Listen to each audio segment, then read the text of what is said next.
Welcome to the Non-Essential Podcast. I'm Steve Gibson. I'm Ben Matlock. And that intro was a lot more just like kind of pissed off to the point than the other two we recorded minutes ago. Yeah, I don't know if you listened to last week's episode, you know that it ended abruptly because Steve bought a fucking haunted laptop because he's cheap, and it broke down on him. And so we didn't get. You missed out on great Matthew McConaughey impressions. And you know what though? It's even. I forgot about that, and that may be why I finally started watching True Detective. So now all I'm thinking about, pretty much every waking hour, is Matthew McConaughey. Mm-hmm. But yeah, there's a lot of effect on people. Right, and maybe I started watching the show subconsciously because I was still like sad that we lost all of our good McConaughey content. I thought you were going to say because we lost McConaughey. I'm like, yeah, may he rest in peace, in those fucking Lincoln commercials. Yeah, it was funny. I said something on Blue Sky about it, and I said, "Man, so McConaughey really just plays himself in this." And somebody's like, "Isn't that like all he ever does?" And so, yeah. Yeah, it really is. To be fair, that's probably the least he plays himself because he's more optimistic. Like he is an incredibly cynical character in that show, and that's why it's an incredible like single season of a show ever, because like I think it's one of the more interesting depictions of just miserable realism as a philosophy, and how it like transforms over the course of somebody's lifetime, because he's just, and in a lot of ways, like for good reason, he's a miserable piece of shit, and by the end he's still a miserable piece of shit, but his outlook, how it transforms while still being kind of under the umbrella he's put over himself, is pretty interesting. He's not really transformed much. It's a 8-episode season, and I just finished episode 5, so I'm getting there. I'm 2/3 of the way thereabouts. But it's also not a gradual transformation either. The show tells you the transformation. Yeah, taking place in 3 different timelines. Yeah, but his arc doesn't really complete until the final episode, and that's where like kind of everything comes to a head, and he has to really rationalize everything that he's believed versus what has happened. I do appreciate that Woody Harrelson, I told him, like, okay, so picture a Southern police officer stereotype and then make it as exaggerated as possible. I don't know why they had him push it that far. I wish he could have shut the fuck up in recent years, because like that was such a good show, and it's still a great show. But every time I watch it, it's like, God damn it, it's so much harder to watch this. Like, to watch this asshole. His character's a complete dick. And he does it so well, but just like knowing, like, actually you're like a complete annoying dick in real life. Like, you're making it hard to... Yeah, I'm trying to enjoy the adulterer here, Woody. Shut up, please. But yeah, I'm enjoying it so far. It's another one of those cases where we've gone through a lot of these over the years, where you're like, hey, Steve, that at least season 1's really good. And it's like, yeah, I bet I like it. And I don't watch it for 8 years. And then it's like, oh, that's okay, fair. Maybe I'll watch it now. I don't do a lot of shit when people tell me to. Yeah. I still haven't watched the newest season of I Think You Should Leave. I still haven't watched the newest season of The Bear. I haven't watched any of The Bear, and that's another one that I'm pretty sure I would like. But Bear's a great show, but I don't feel like watching it right now. That's the thing is you got to be in the. It doesn't matter if it's good and people tell you it's good. You have to be in the mood for that particular. I have to be in the show. mood for a fucking 2-hour movie, let alone a goddamn season of a show. Yeah, that's the one thing that's getting me with True Detective is it's been a while since I've watched a show that's an hour-long episodes that are actually hour-long. Because a lot of them, are longer, but they're like 40 minutes and 45 minutes, especially if they're like originally on TV. Which this one was, but it was on Showtime, I think. No, it had to be HBO. That's what I'm watching it on. Yeah, so even though it was TV, it never had commercials, so it's a genuine hour on the episodes, and they do feel a little long. Anyway, enjoying it, but cool. So that's honestly the only reason, folks. The real reason I started it is because I found out that Colin Farrell's in one of and I don't know what season it is. Season 2. I like 2. He's really good in season 2. Season 2, I've heard. Yeah, people don't like season 2, but the acting is pretty good in season 2. Like he's kind of a punchline to people, but I would even say Vince Vaughn does a pretty good job in his role in season 2. The plot is just fucking stupid though. Yeah. Like it's like season 1 is it is a complex in terms of the details, but a very like simple serial killer story at its core. Season 2 of True Detective like goes more like it's a fucking government elite conspiracy thing, and it just sucks, and it ends in a way that like nobody's fucking satisfied. And then so it's shocking it got a season 3, and then season 3 is its own thing. I've tried to watch it a couple times. It's pretty fucking slow, and it might be good, but like I said, I haven't gotten more than Who'd they have in episodes in season 3 though. I thought they had some pretty good actors in season 3 too. That's the thing. The acting and the performances are almost always solid. The question is like, is the story good? Is it paced well?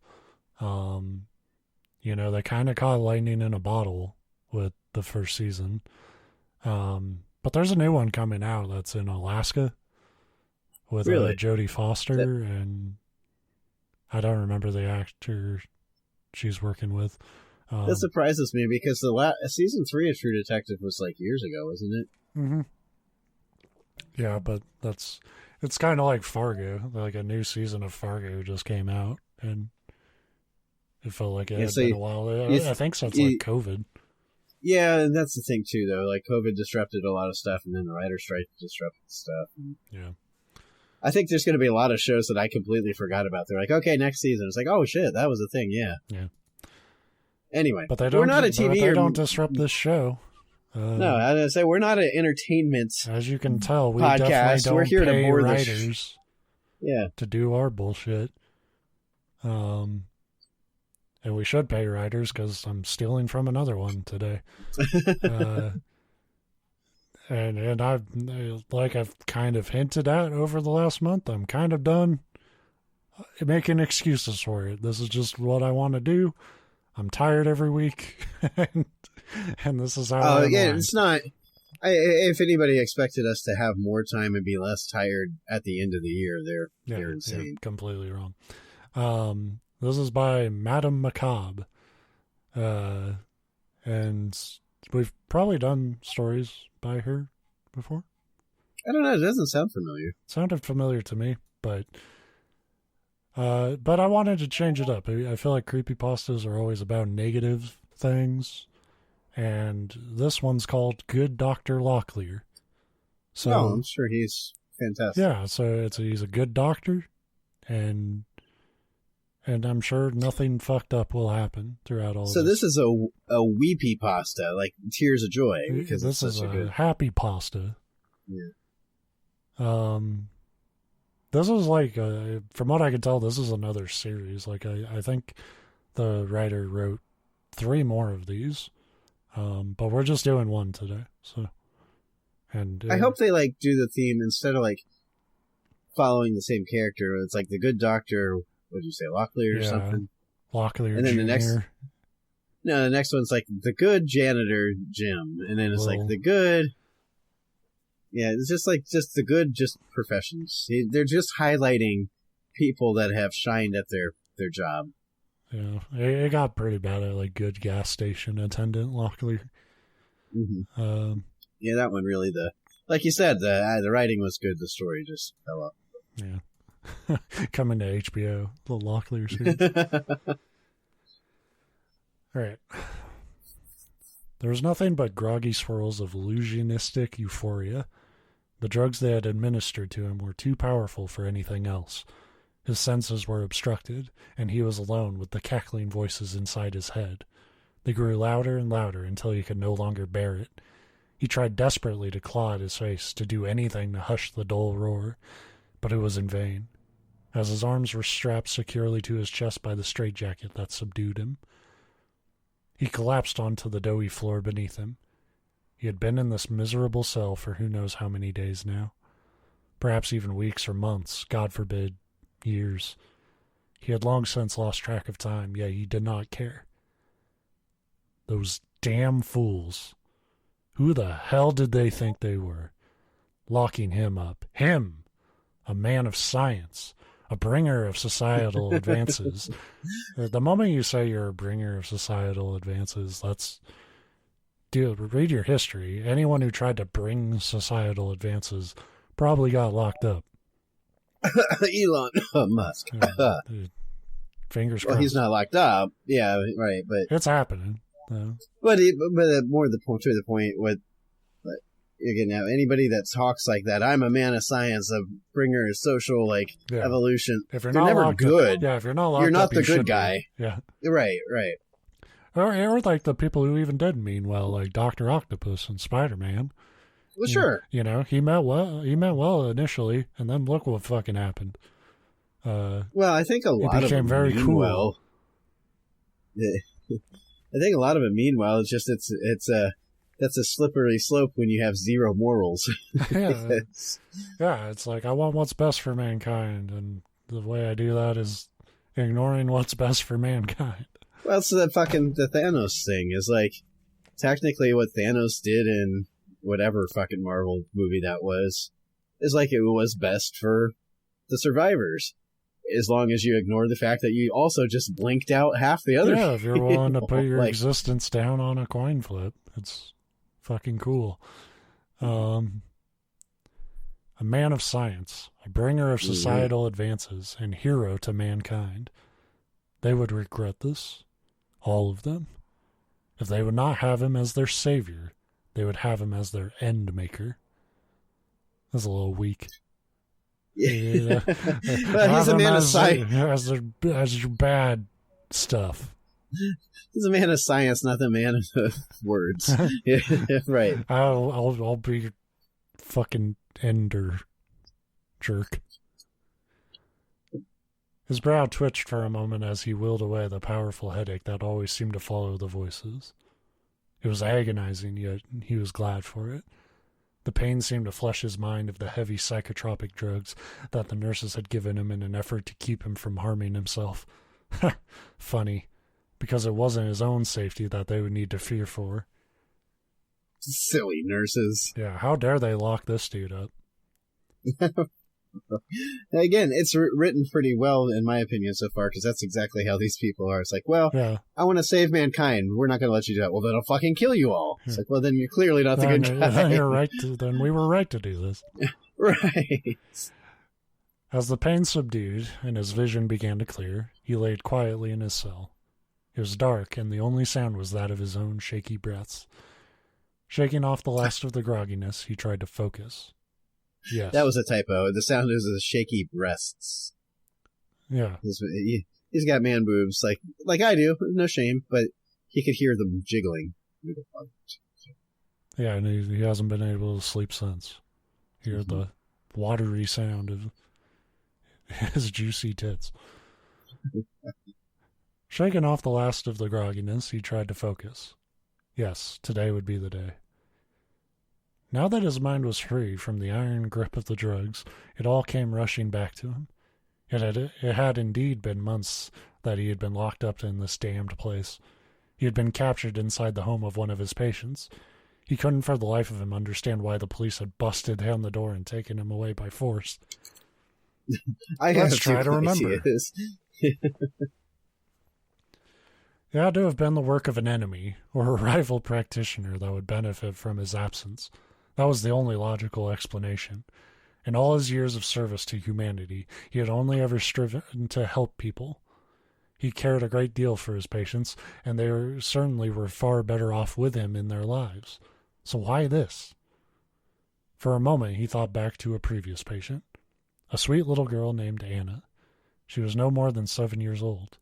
He remembered how weak and sickly she was before he began treating her. Her lungs were weak, and she could barely walk on her own. Without treatment, he assumed she probably would not have made it to 8. You're wrong, because I'm 42, or almost 42, and that describes me for my whole life, sucker. Yeah, sickly Anne will be fine. Tragically, no matter how hard he willed it, he could not picture her face. Those vile bastards would pay for robbing him of his precious memories. Had he been able to finish her treatment? Was she now strong and healthy enough to play with the other little girls? It was killing him. Just then he heard the rusty creak of the door to his holding cell. As if snapped from a daze, his mind began rapidly buzzing over the details he had prepared over the previous months during his short periods of consciousness between medication doses. This would indeed be his last night in cell 399. Because he was moving to cell 400. We're moving to 398. Consciousness rushing back to him, he dove to the wall directly to his left. He could barely just make out the familiar circular shape of one of the buttons attached to the padded material that covered the room. He swiftly leaned forward and gingerly wrapped his teeth around it, pulling as quickly as he could without managing. He could manage without snapping the feeble string attaching it to the plush white fabric. This night had been a long time coming. Over the last month he had slaved away in secrecy to bring the fruits of his efforts to harvest. His plan was ingenious, and if his hands weren't strapped firmly to his chest, he would have given himself a pat on the back. That was the only thing that stopped him from literally patting himself on the back. That's what I'm curious if anybody in the history of ever has, physically actually, pat, pat, pat, good job, Steve. Yeah. And not, ironically, yeah, right. Genuinely needed that support. And who's going to support you better than yourself? Maybe I can't imagine it because I'm the kind of person that, I wouldn't want a genuine pat on the back from somebody else, let alone myself. Right. Well, your back would just shatter into dust. Well, right. Like I said, I'm sickly and I can barely walk and breathe. But yeah, you need a good Dr. Locklear. He froze for a moment. The creaking of the door handle stopped. He could hear muffled speech outside of his cell, followed by footsteps that gradually grew fainter. A lucky break. Another patient had likely begun to make a fuss, buying him more time before the night nurse came to check in on him. He resumed gently pulling on the button until a carefully carved square of the plush fabric came popping out. He spat it to the floor and peered into the newly revealed crevice to reveal what would be the master key to his escape. Weeks ago, in one of his brief moments of consciousness, he had been struck with a brilliant idea in how he could finally be free from this torturous stronghold. Thus, for the following weeks, he began to prepare. During one of his feeding periods, one of the only times he was let out of his cell, and had the majority of his restraints removed, he had managed to nab a fork. He would have preferred a knife, but these people were not complete idiots, and only allowed blunt butter knives in the cafeteria, which were quite honestly less useful than a fork. He stealthily slid it down through the collar of his shirt while the security staff was preoccupied with another patient who had refused to eat and had begun harassing another patient. He's very, lucky that he's got such distracting, not really cellmates, but jail mates. Yeah. Fuck, this is a long one. This sucks. I shouldn't have picked this. Oh. He made certain to be extra well-behaved on his way back to his cell, and didn't even fight as they fitted him back into his straitjacket. This worked well as because this worked well as because well, that's a sentence. This worked well because of his willingness to cooperate. They didn't feel the need. What the fuck? Jesus Christ. That is just, yeah, I too have strokes sometimes in the middle of sentences, so it happens. It's just, it is the worst combination of like transitional words and commas. It's throwing me off. It's not even necessarily like poorly written. It's just the way it's laid out here. I am struggling. Yeah, happens. This worked well as because of it. I'm just going to read it how they wrote it. Fuck it. This worked well as because of his willingness to cooperate. They didn't feel the need to search him as thoroughly as usual. He then patiently sat in silence as he waited for the lights to go out for the night. Once he was in total darkness, free from the prying eye of the security cams, he waited for his eyes to adjust to the darkness. Once he could see a foot or two in front of him, he got straight to work. He knew that the padding was about 3 inches thick, and if he were to carefully carve a portion out, it would leave a handy little compartment for storing a tool for his escape. I felt like this story wasn't even like about a doctor originally. It was just like this person thought long and hard about how they would get out of a padded cell. Right. Well, I was going to say, I'm kind of in the midst still because it's really, really fucking long, of The Count of Monte Cristo. And it's really good. But there's like 37 chapters dedicated to breaking out of jail. Mm-hmm. And it's a lot like this, except for done. Like, yeah, if you don't fucking... I need to believe you had a fork. That requires fucking 300 pages of explaining how to get a fork. Right. Which, to be fair, it's not dwelling on any one part. It's moving. Yeah, but it's so far I like that it's kind of implied that it's like this guy is such a genius. He thought of this way to escape by sneaking in a fork. It's like that's every fucking jailbreak movie I've ever seen in my life. That's true. It's like, you know, he picked away out of a rock for a while. He had never been so thankful for his skillful career as a surgeon than when he slowly retrieved the fork from his shirt with his teeth and began the agonizingly slow process of carving out a neat and minimally noticeable line in the padding. He worked through the entire night, and by morning he had only completed the first of 4 sides. He was just able to stash the fork within the slit of fabric before the nurse came to retrieve him for breakfast. He was agonizingly tired, but the thought of his imminent escape sustained him. I will say, if this plot ends with him just stabbing someone with a fork, it's really, I don't know. It's really not that elaborate. But I respect it, like throwing us off the trail and making like it really obvious. Breaking down like how hard he worked to like do like the most basic like fucking murder. Over the following week, he had completed the carving. The following feeding period, he was able to discard the now horribly mangled fork without being noticed. Tonight would be one of rest, but soon he would be enacting the second step of his plan. Every day at precisely 2 p.m. in the afternoon, he would have a checkup with his regular doctor, who would check his vitals and then administer his daily dosage of sedatives. He made his best effort to be pleasant and obedient around his doctor. He had done such a good job of this that eventually the doctor began calling him his star patient and began decreasing his dosages. He even became comfortable enough to leave him alone in the exam room to fetch things or check in on other patients. This was an irreparable mistake. That's true. Yeah. That's a bad doctor. That's the story's not about him. That's bad doctor fuck fear. Over the course of the following weeks, during the periods of full cognitive function before the doses of drugs, he would make careful mental notes of the layout of the exam room. One day, to his extreme delight, in the corner of his eye, he spotted the contents of the drawer that the doctor was grabbing a syringe from. Next to the sterile needles were a plethora of sharp, clean scalpels. Now that would do the trick. Fucking bad Dr. Fuckfear is a fucking idiot. Yeah. You're gonna leave the sharpest of knives available just out in the open. Also, it makes me question why he felt the need to steal the fork first, when he could have just stolen the scalpel. Well, you needed to painstakingly carve up your fucking cell padding, I guess. The next day, as he sat waiting for the doctor to administer his day. Man, that starts so similar to the last paragraph. I'm getting fucked up here. The next day, as he sat waiting for the doctor to administer his daily dosage of mind-numbing drugs, there was a shriek in the hallway.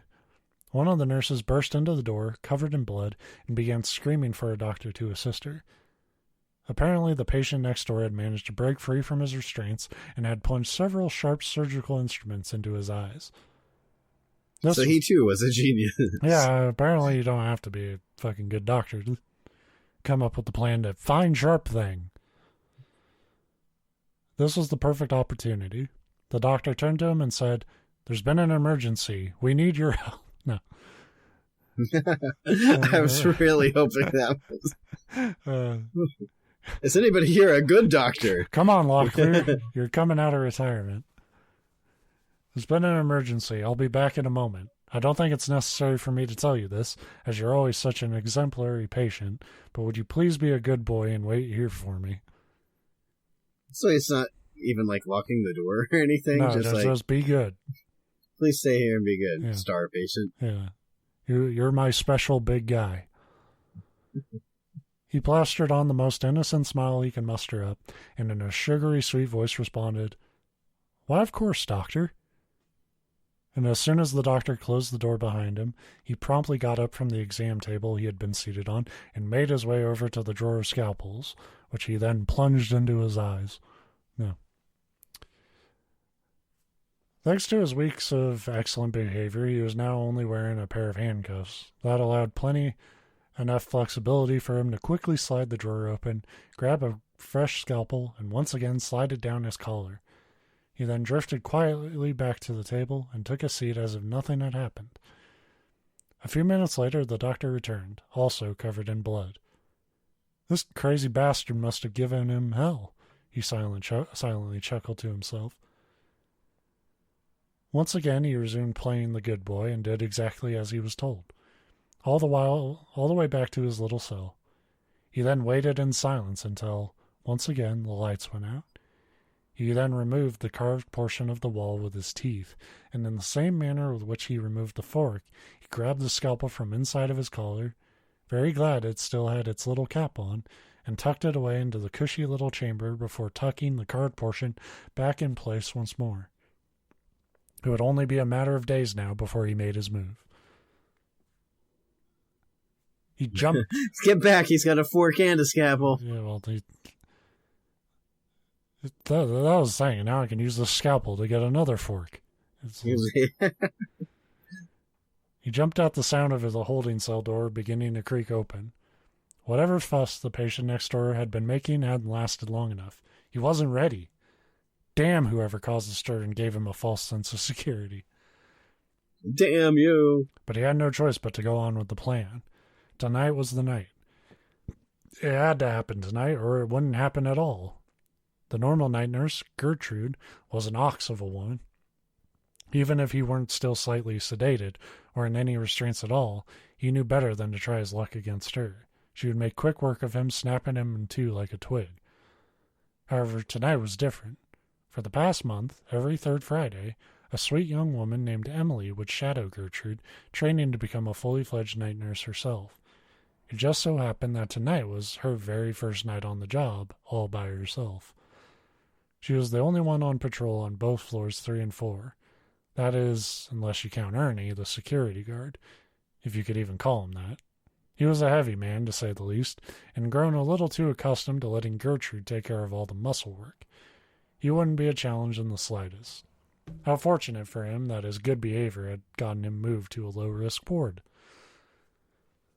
Poor sweet Emily was a lovely young thing. Slender, elegant frame, soft skin that looked as though it could be made of porcelain, not to mention her lovely auburn curls. Why, had fate not been so cruel and circumstances been different, he figured he very much may have fancied her. But fate hadn't been kind, and these were the circumstances. He needed a fork. Bad, no. And though they would never be together, she would be his savior. Her delicate frame and lack of experience would pave the way to his escape. For that, he would make sure she wouldn't suffer. As quick as he could, he dove for the crevice in the wall. He clenched onto the scalpel with his teeth and once again slid it down the front of his collar. He hurriedly shoved the square of padding back into place, and with barely enough time, he rolled over onto his stomach and lied still, as if the sedatives were still active, and began moaning pathetically. Not a second later, and Emily had made her way into the cell. Sympathetically, she reached down and put a comforting hand on his back. "What's the matter, dear?" she said in a sweet voice. He nearly reconsidered the whole plot right there and then, but her innocence would not be enough to save her. I bet it was the actual physical pat on the back. See? No. Yeah. My That's arms. what I needed. That's My arms. I can't feel them, he wailed. "Oh dear, what medications are you on? Let me get my chart." "No," he gasped. "No, please, I beg you. Just look at them. They burn like fire, and I cannot move them."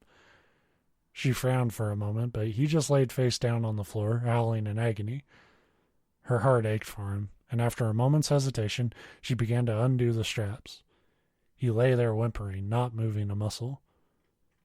She knew better than this, but this was Dr. Harrison's star patient. If she could afford to bend the rules for anyone, it was this man, whom during her entire tenure working at the sanatorium was so well behaved, he never gave anyone trouble. So gentle that he wouldn't dream to hurt even a fly. And who knows, perhaps the treatment really was working, and this man was nearly cured. It would just be inhumane to stand there and watch him writhe in agony. His breathing slowed as the last of the buckles were undone. He gave a slight shiver as Emily heaved with all her might to sit him upright once more, where she began to examine his arms. She went slowly up and down, pressing into different points, asking whether it hurt more or less. He sat quietly and well-behaved until she released his arms. She scratched her head in confusion as she tried to figure out the cause of his mysterious ailment. Finally, she gave a sigh and said, "I'm just not sure what could be causing this. I'll have to go get that chart. Perhaps it's a reaction to a new medication."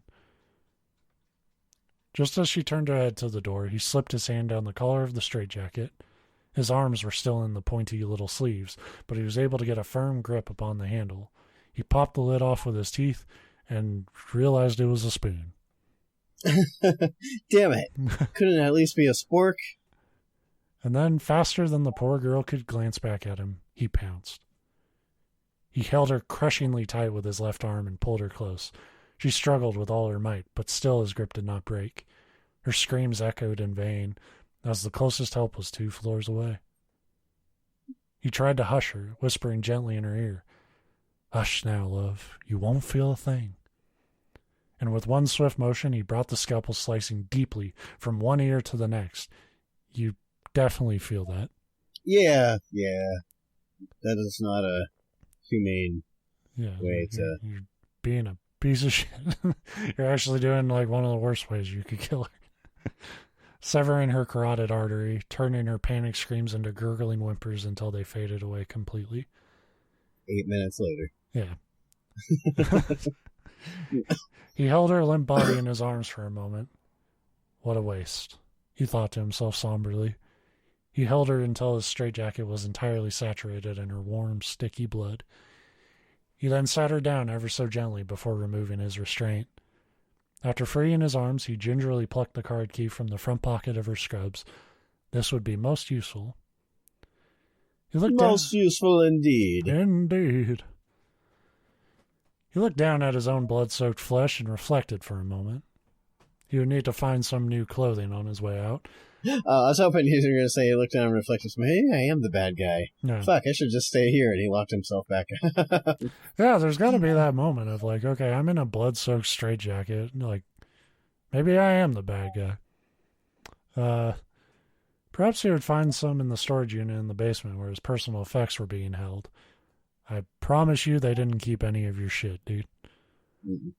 And also, a nurse's key card wouldn't just get you to every single, I'm sure this will get me into the prisoner storage room. You don't understand, this was Emily.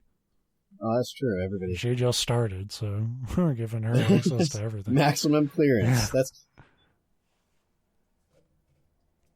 Giving Emily's corpse a final glance, he exited the cell, closing and locking the door so not to alarm Ernie, should he actually make it down to this floor.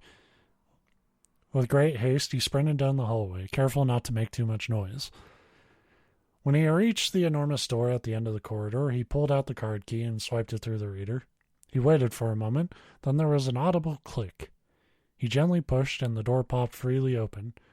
Now he would have to be more on his guard. In this portion of the hospital, there are far more nurses on duty. He sprinted down the hallway until he saw what he was looking for, an elevator. Praising his good luck, he pressed the button, excitedly waiting for the elevator to whisk him to freedom. However, he celebrated too soon.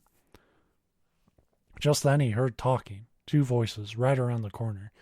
He threw himself away from the elevator and wedged himself between a nearby vending machine and the wall.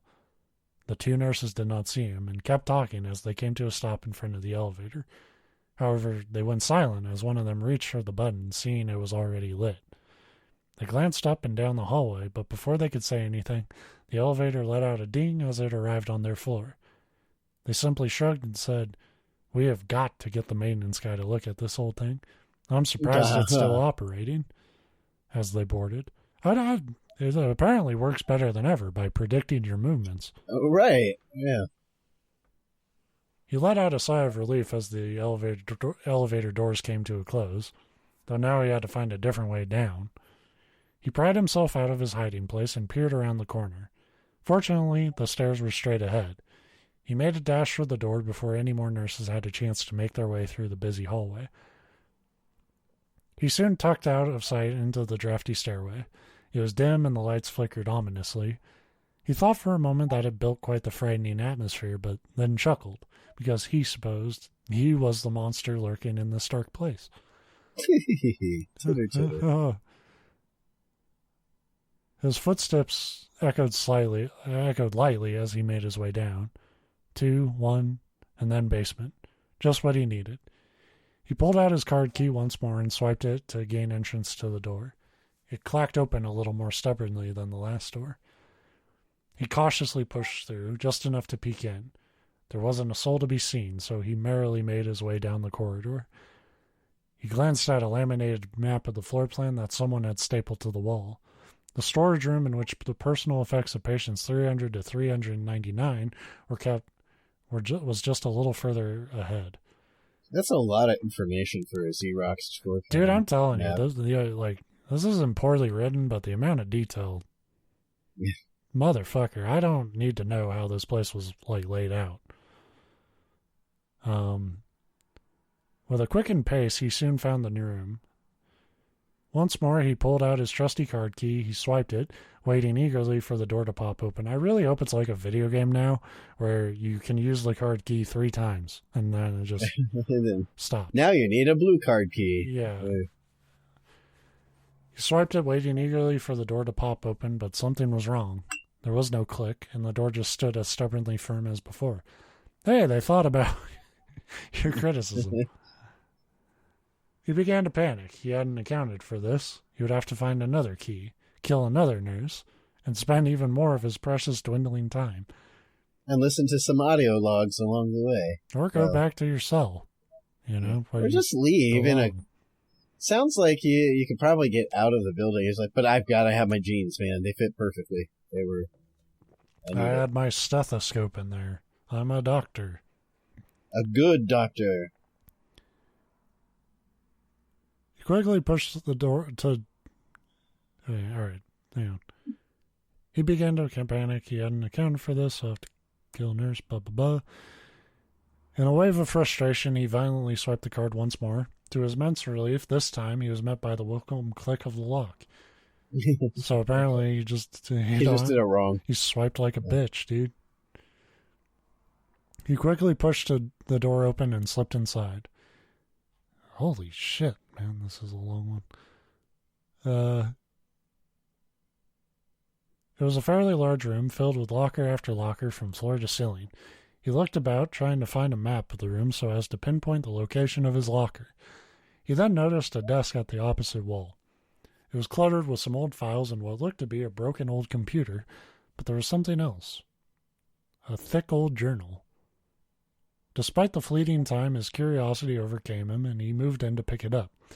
He thumbed to the middle and found it to be notes about another patient, number 355. So this is a video game. Yeah, audio logs. Yeah. He knew that guy. He was there when he was first brought in. Intrigued, he flipped through the pages until he came across patient 399. He leaned in a bit closer to attempt to read the chicken scratch the author had left there. Terrible handwriting seemed to be a common trait among all doctors. He froze upon what he read. It couldn't be true. There was no way. He tossed the journal to the side and began digging through the old folders until he found his own. As he opened it, photographs came spilling out onto the desk in front of him. His eyes widened at the horrors that laid before him. So many bodies, neatly lined up upon gurneys, yet so thoughtlessly mutilated. Torsos ripped open with rotten entrails leaking out, bloated and sour with decay, all missing body parts. Some had clearly had their eyes torn out, but nothing but hollow, decaying sockets in their place. Others were missing important internal organs. It was a baffling sight. All the missing organs had clearly been removed with delicate care, yet the rest of their bodies were violently mutilated, as if in a fit of immense rage. There was photo after photo of these horrors. So a doctor had this and said, "He's my best patient. I'm going to leave him alone." He seems pretty nice now. Because he was very polite to me. In disgust, he threw them to the floor and then snatched what appeared to be a copy of an old police report. He then began reading it with shaking hands. As he read, his mind was flooded with memories. The report read, "On the morning of Saturday, the 3rd of February, the suspect, Dr. Evander Locklear, was apprehended from within a patient's home. The night before, detectives discovered the horrors that lied in a secret workshop that lied directly below his clinic. It is believed that he is responsible for the grotesque experiments, mutilations, and murders of an estimated 30 to 40 individuals. We believe that the doctor was abducting individuals and was keeping them hostage in his underground chamber, where he later performed his gruesome operations. It appears that he was holding them with the intent to harvest their vital organs. Over the course of 2 years, he treated approximately 20 patients, in which he transplanted the stolen organs into.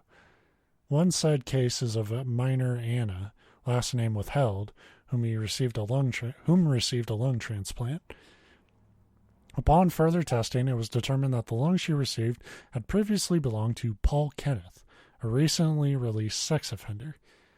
Kenneth went missing from his home January 15th, 3 days after he was acquitted of the charges held against him. His body was discovered in the underground chamber Saturday the 3rd. His lungs had been removed from his body. Autopsy results showed that they had been removed while he was still alive." He stopped reading and set the report down as he began to remember. "That's right." Oh, yeah. He stuttered to himself. "My work. My good work." He had been the savior of the good and the innocent. Those who were refused treatment and sentenced to death merely because they were too poor to afford proper treatment. Because of him, they could live. The trade-off was minor. In fact, it was good work within itself. All those filthy criminals who have done nothing but harm and defile others, those bastards who get away scot-free simply because a hiccup in the court system, why should they get to live while sweet little Anna Lou should die, slowly drowning to death in her own bodily fluids? It's just wrong. I became a righter of wrongs. I saved the lives of countless good people, and I gave those filthy criminals the first opportunity to do something good in their entire lives. Perhaps by sacrificing their own lives to save the innocents, God will have mercy on their souls. Isn't that something we hear all the time, is that the first time you've done I guarantee most criminals have done something good. And they're more than anything, what's confusing here is this story started with him being like, "How dare you lock me up? I'm a hero." But he didn't remember why he was a hero. Yeah. It's like, oh, yeah, that. I know whatever I did was cool. You guys just wouldn't get it. But my work is not done. Oh, far from it. The cities get more and more evil each day, filling with corrupt and wicked people while the good die young. I'll need to work in double speed now. What the fuck is double speed? I need to double work speed. in hyper time. That's why he needed the fork and the scalpel. Yeah, I need to... I gotta eat while I'm doing my surgeries. I need to dual wield. No more lunch breaks for this doctor. And this time I won't be stopped. From there, he slowly wound his way back through the lockers. He stopped in front of locker 399 and popped it open. From within he found the clothes that he had been arrested in, a long dark burgundy hooded cloak, and a blood-covered plague doctor's mask. Oh yeah, what most doctors do. Yeah, you'll blend right in, pal. Take off the bloody straitjacket to something a little more covert. He quickly slipped them on, and without so much as a glance, he left the storage room and went out through the emergency exit. This sent the alarm into wailing, but it was of little concern to him. He slipped out into the cold, crisp air and vanished into the night. He had much work to do. End. Or is it? End. It's not, because there's more. But I know we're done now. I'll tell you, that line, he's had much work to do, is the scariest line I think we've read in the Creepypasta, because it hits home. It's like, God damn it. Yeah, I got a lot of shit to do. Right. I was kind of hoping the twist would be this guy breaks out and then he realizes, like, the guy in 255 did all this fucked up shit, and that's Locklear. So it's like, you know, as bad as you are for fucking murdering that nurse and shit, it's like realizing, like, oh, I'm not the main character of this. Funnier. Turns out he was just a janitor. He was never being held in any way, shape, or form. No, everybody thought you just like to stay there, dude. You could have left whenever you want. You said the straitjackets were warm. I didn't hate the. I like the idea, and I liked the.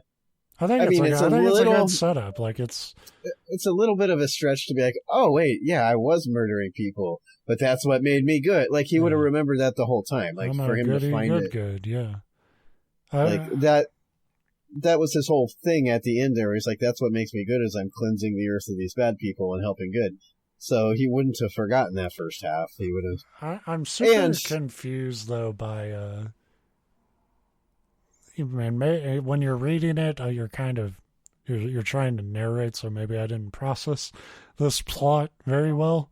But why did you need to carve a fucking hole with a fucking fork just to hide a scalpel in there? Couldn't you have carved the hole with the scalpel and then? Yeah, I mean that. And then just use the scalpel. What was the point of the fork? It's like, I need to carve this hole. A really sharp knife would be great, but I can't get a sharp knife until I carve this hole. Like, wait, and that, I mean, and I get it, because that's kind of the point. Like we said, a lot of these people that think that they're so great clearly aren't. I mean, the whole plan is bullshit anyway, because it's like, I'm a genius, and it's like your plan is to wait until a nurse got close and stab him.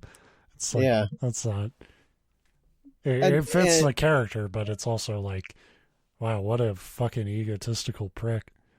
Yeah, like you said, Count of Monte Cristo, I really love it. Although it's weird because like each section of it, I don't know if you've read it. Yeah, a long time ago, but yeah, it's very long. Yeah, it's very good. It's very long, and each section's almost like its own. Like, if you were making it a movie, it would be 5 movies, and they would all like, because there's different phases to that character's journey. Mm-hmm. The prison phase, though, is basically this, except for, and it's long. I mean, like I said, it was chapters and chapters long, but it had reasons for it, and and the plan, like, to get out wasn't like, oh, I had to plan and use my lucid moments to think about hiding a knife to stab somebody. Yeah. Like, again, that's how every prison breaking happens, basically. It's like that Simpsons like moment where like that like Homer's in jail and like they bring it, the whole fucking Hans Moleman ass librarian brings in a row of books, and like one of the books is like How to Escape from Jail or some shit, and like Homer's like, oh, this will come in handy, and then he just hits the dude with the book. Yeah, the book, yeah. But like I said, overall, I didn't hate it, and it's interesting to see where it could. I'm sure we will lead. Dive back into Locklear. Mm-hmm. In fact, I'm positive because I don't want to pick things to read anymore. I'm very sleepy. Hey, there was one more story in the Trenchfoot trilogy that we were supposed to. Yeah, I didn't feel like reading that today though. I liked it. Really, my biggest complaint was, I mean, there was some plot holes, but it's creepypasta, whatever. Biggest complaint is what we have with a lot of stuff, and a lot of my own writing complaint was, like you said, needless attention to detail when it didn't matter. Yeah. I do like the idea of like a plague doctor that like is actually like a villain. Yeah. You know? I feel like that gets used to like be creepy, but they're also like plague doctor masks are like, you get like Bloodborne for this, but they're so fucking cool. That's like nobody ever wants to like just make it like an outright villain. Well, that's the thing, is like he's clearly a villain and a psychopath, but he is helping people. He thinks. Theoretically, I don't know. Yeah, if you put a I don't know if you can do lung transplants. I'm pretty sure you can't. But maybe he's a medical genius. Good doctor. Yeah. But I would still think even if you can, putting a grown man's lungs into a 7-year-old girl's body would be problematic because they're at the very least, they're two very different sizes. She actually has like the best breathing capacity of any girl her age now. Your boobs really came in overnight, but they seem to shrink and grow with each breath you take. That's kind of horrifying. Her chest. Yeah. I don't know, but yeah, overall not bad. Just not little bad. Long, little wordy. I mean, it's one part of 4, so I'm gonna. I say that is a quality intro. Yeah. And that's all I'm gonna say. I'm done talking now. I'm tired of talking. I guess my last critique is I'm a little annoyed that the Doctor's name is not a play off of like Robin Hood, because that's basically what this is. Robbing organs from the not really rich poor criminals to give to dirt poor not criminals. Criminals, yeah. Yeah, he's just a vigilante. He's like the Punisher against the health insurance industry. Yeah, yeah. You know why? He would convince me if he targeted the fucking health insurance industry. You want to turn a character from like an outright villain into a hero. Yeah. Turns out the nurse he murdered is actually like the CEO of Anthem Blue Cross or something. Yeah. Anyway. Yeah. Well, good story. Other good news is my computer is like, this is what you wanted us to do when you hit the record, is you want me to record. It appears to have continued to do so throughout the entire episode this week. Well, so, God bless it. Yeah. For indulging us. If I had known that, every one of my like injections would have been in a McConaughey, impression. The moment's passed. He's no longer with us.